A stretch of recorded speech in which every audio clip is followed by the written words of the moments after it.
အားလုံးမင်္ဂလာပါကျွန်တော်ဆရာပါအခုတော့ရွှေဘုံတော်ရဲ့ vlog ဖြစ်ပါတယ်ဒီကနေ့လည်းပေါ့ဖြစ်ပါတယ်ဒီတော့ဒီကငှားလို့ရအောင်ပေါ့တနည်းနဲ့ဝေးလာမလို့ဟုတ်တယ်မောင်တော့ဆောက်ဆောက်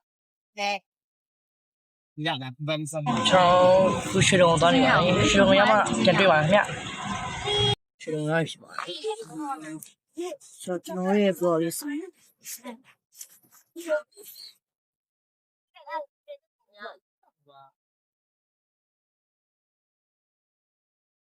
လေးညီမလေးကတစ်ထောင်ထဲမှာဖျားပန်းလေးဟိုအားမယ်ထောင်မိုးတဲ့ပါ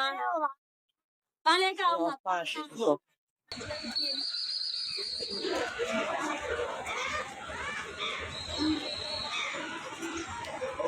တပုံတော့ရဲပါမယ်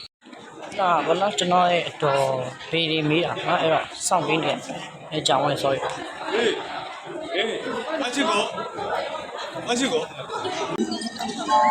Hi excuse me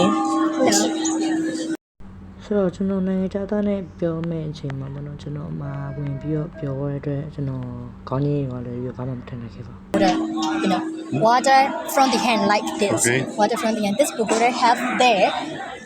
go to directly it has a little နောက်ပိုင်းကို professional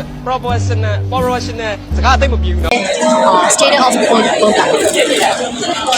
ပြီးတော့ကျွန်တော်တို့ဓာတ်ပုံရိုက်ခဲ့ပါတယ်နိုင်ငံခြားသားတွေနဲ့ပေါ့နော်ပြီးတော့ကျွန်တော်ဒါလေးလေးလာတဲ့အချိန်ပေါ့နော် line လေးကမကောင်းတော့ကျွန်တော်ကြည့်ဖြစ်ခဲ့တယ်မျက်လုံးစင်းနဲ့ဖျားတော့ရှောင်းဖြစ်ပါတယ်ပြီးတော့ကျွန်တော် line ပေါ်မှာကျင်းနေတဲ့မျက်လုံးစင်းနဲ့ဖျားကိုလည်းတော့ရှာခဲ့ပါတယ်အဲဆိုတော့ကျွန်တော်တွေ့ခဲ့ပါတယ်